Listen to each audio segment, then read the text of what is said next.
It's PyroThePoet. I'm coming out of Tampa, Florida. That's PYROTHEPOET. Breakthrough 22 out now, all platforms. Go get that. You hear me? Alright, so what song do you feel like will be your breakout song? As of now, I think She Got It will probably be the breakout song just because it's catchy. It's fun. Vibrations. How is your city reacting to your music now from when you first started out? Just more involved. I think when I first started, I was just trying to catch people's attention, but the attention is definitely caught. So now it's about keeping their attention. So I definitely think the city's more involved, but not as involved as they could be, for sure. Is it hard as a female artist to make it out of Tampa? Yeah, I think it's hard for a female artist to make it out of anywhere, but I think it's hard for an artist in general in Tampa, regardless of male or female. We are in the middle of a mission to pushing our culture and our music onto other communities, so it's hard for anybody right now. We don't have a star from Tampa, anybody to look up to in that manner. So I think it's just for artists in general, not just female artists.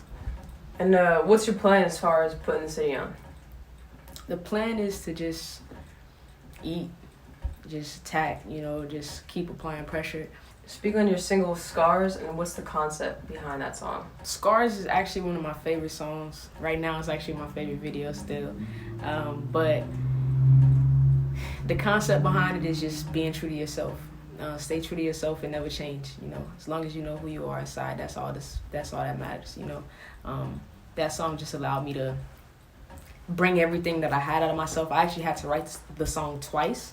The first time that I wrote it, I don't think I achieved what I was going for, so I wrote it again the night before I recorded at the studio, and now that's what you have. You have Scars. And do you feel that you got Tampa's attention off of that track? Not really. I definitely think it touched the people that it was meant to touch. I definitely think Scars will do numbers later. I think it just it's slept on right now. And these sound to resonate. Yeah. You know what I'm saying? Like sometimes, and that's cool because sometimes people got to hear it a few times, or sometimes it just takes that one person to hear it and say, "Wait, y'all heard that?" So I think that it didn't really catch the city's attention. I think what caught the city's attention is that I'm actually doing work, and I'm actually staying consistent and really releasing things. So just to see my face again in another video, I think is what really catches the attention. The song, not so much. I don't think so. But I love the song, despite how they feel about it. I love it. Like I said, I think it'll definitely they'll warm up to it as they realize where I'm coming from as an artist. And what makes your music different from other artists or other sounds that are out right now? What makes my music different is probably the melodies, and the way that I connect with the song itself. I would definitely say that I don't just write for fun. I kind of really connect with the song and figure out, break the music and the instrumental down in many pieces and figure out what the music itself is saying. So it's kind of harder for me than the average person when creating music, just because I can't put anything on a track.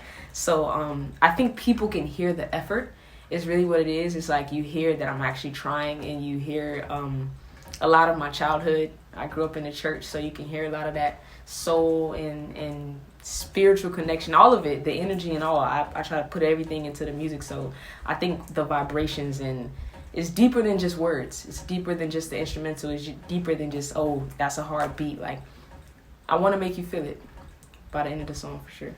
Do you think that putting that much, attention to detail in your music aids your process by making it faster and more beneficial, or is it more of something that holds you back a little bit because you have to put more time into it? I say both. It's a bittersweet thing. I've learned how to do it faster now. As I write more, it comes to me faster. But I don't make as great music when I haven't already heard the beat or wrote to the beat. It definitely slows things down a bit. If I could go to the studio every week, I would, but what would I be recording? So I really connect with my music in a way where I rather have quality over quantity. For me, it's like putting that time in and really writing. Like, yes, it'll hold me back. I won't be able to drop as much music as the next person, but if we compare my 10 songs to your 50 songs, you know, obviously you can hear more effort in my 10 songs. So, you know, it's bittersweet in my opinion. I might not make as much music, but I make greater music when I'm putting that passion into it. So I wouldn't really take it as a negative, but, you know, it just depends on what you look for as an artist and how you see your future, you know. How long would it take you like to get a song out? Writing, you know, going track. Oh wow, 20 minutes? 20 minutes. Wow. I went in the studio and did this song like 2 weeks ago. I did it in 20 minutes. And that was the whole song. I mean, ad-libs, hook, verse, everything. I did in 20 minutes. I can't do that like freestyling or just like let me come in here and do like a verse. Like I'm not that artist, but if I wrote this before I came in here, I know exactly how I want it. Do you have any like freestyle songs? Like yeah. The last song on the tape, Done Being Humble, that second verse, I freestyled that. Golden, second verse, freestyled that. It's like sometimes it's great. That's why I say I definitely try to challenge myself to be able to do both. I have this thing where both, like when I'm freestyling, I'll start off with now. So that's a thing that I had to pick up on myself, because even though people won't know outside of my session, I know, and that's something that acknowledges myself, I always say now. So I was like, nah, I'm in whiskey, got a baddie drinking. I'm being in that moment, right? So I automatically like know that I'm freestyling. So I know when I was freestyling on all my songs because I know how I started off. So so when I get on the track, am I gonna say now? Probably not, because I've already picked up. So I'm trying to train myself to be able to kind of do both a little bit, but structure it a little bit. And be like versatile, because sometimes you'll meet artists that'll come into town and you know they want to do a song or whatever, and you've never met them before. So you got to be able to do it like on spot, and I can, but you know, I just, like I said, I love the music so much that I just be wanting to put so much time into it. But sometimes you really got to just get in there and freestyle, you know what I'm saying? Like, but I really pressure myself, like, I'm going to get this done. You know what I'm saying? I really get in that mindset, like, as if I'm playing a sport. Like, I'm going to win. Like, we're going to get this last bucket. What are your expectations when it comes to collaborating with other artists? Good question. Just good energy. I would say if your music is good, that's cool, but I really can't vibe with you and create with you if you're not a good person. And I don't mean like the decisions that you make outside of the studio, but that energy that you bring into the studio, man, like I just expect you to be connected with yourself enough to give off a good energy. Because I mean, just because someone gives off a good energy doesn't mean they're a good person. So as long as you can be around me, vibe, and create, I don't mind. I would love to collab with a lot of people in Tampa, and not just Tampa, outside of Tampa, in the world.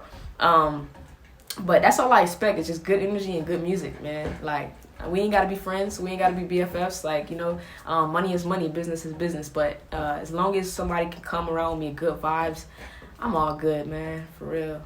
Who would you say is your biggest inspiration when it comes to the music industry? Michael Jackson, J. Cole, Nas, Youngboy, Eve, Missy Elliott, Jazzy Faye, Timberland, Scott Storch, 50 Cent. It's so many people, TLC. Like, you know, I would say, especially Adele. Like Adele. Adele? Yeah, Adele. Why Adele? Adele, because she is one of the best singers to ever live. Tupac. Oh, how can I forget Tupac? Yeah, Tupac actually got me into rap because it was so poetic, and I like the way he speak, and he was so intelligent. So I think that's really what brought me into hip hop, and that's why I favor more intelligent artists. But I have grown love for the new school just because of the melodies and the energy that they bring. So my goal is to combine both of those worlds and bring that energy with those poetic vibes and create a sound that's just gonna speak to the soul. So what would be your advice to give to a new artist that's just starting out or thinking about starting as an artist? Stay focused, never give up, and use your resources. I feel like a lot of people will look at those around them and the things that they have and get discouraged, like, I don't have that camera, or I don't have that laptop. Use what God has blessed you with, and not to think about the things that we don't have, because that is how we, get depressed or discouraged about the dreams that we have. So, hey man, if this is what you want to do, you want to play the keys, if you want to engineer, if you want to make music, you want to be a videographer, photographer, like, just stay focused. Definitely put in the time, put in the hours, because nothing is going to come for free. Nobody's handing out opportunities. So I definitely think as long as you stay focused on what you do have and not let negative thoughts affect you, and stay positive, man. Be nice, be kind. That is a thing that I don't think people realize. It comes back to you. Karma's a thing. So I would definitely say be kind to people, stay focused, and use your resources. So, that's golden knowledge. So as a newer artist, I guess, in the game, what were some of the hardest obstacles that you face? How have you overcome them and gotten to your point now? Honestly, the biggest obstacle I haven't overcame yet. The biggest obstacle for me is money. But I use my resources, and that's why the last question was so important. It's something that I'm still learning to overcome. Money is an obstacle just because you might have this vision that you want, and you want to put it together, and you just see how all these things could fall into place, and then you don't have the budget. So I think for me, that is the biggest obstacle that has came my way, because I can dream big. But without the budget to match those dreams, harder than you think. But I don't give up. So I think that's why I said I'm overcoming them, but it's not something that I've overcame. But there are a lot of other things. Like, the most important thing for me to get past was how other people felt about my music, or how other people's opinions would affect me. I was a perfectionist for a long time. Like, I want everything to be perfect. I don't want this to be messed up. I don't want this song, this part, like, everything. I wanted it to be perfect because of how people would feel about the music. But now, like, it's been so many times where I've made mistakes and slipped up, forgot words, and people don't notice. It's something inside you that notice. So it's like, to just be free. And what does your music mean to you? Music is everything to me, but definitely therapy. It's a way to release everything that I go through in my head, physically, in real life, mentally, emotionally. Just release everything and try to let loose and speak my truth and walk in my purpose and really just let go and be free again. Freedom is something that's so important to me. So I feel like if my music doesn't inspire you to at least be your best self, then why am I making music? This music is everything to me. It's really like the only thing that made me feel like whole. I feel like there's a lot of things that I was chasing and trying to do for other people, or because I felt like that's how life's supposed to go.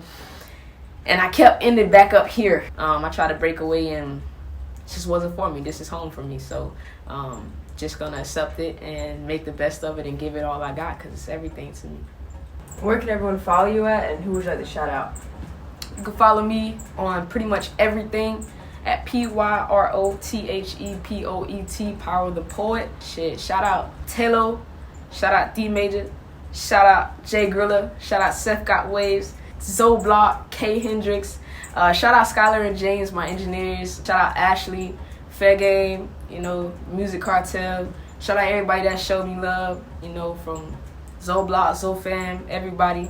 It's much love in the city. Shout out to Tampa, most importantly. Like, thank y'all for getting behind me. Like, it's up from here.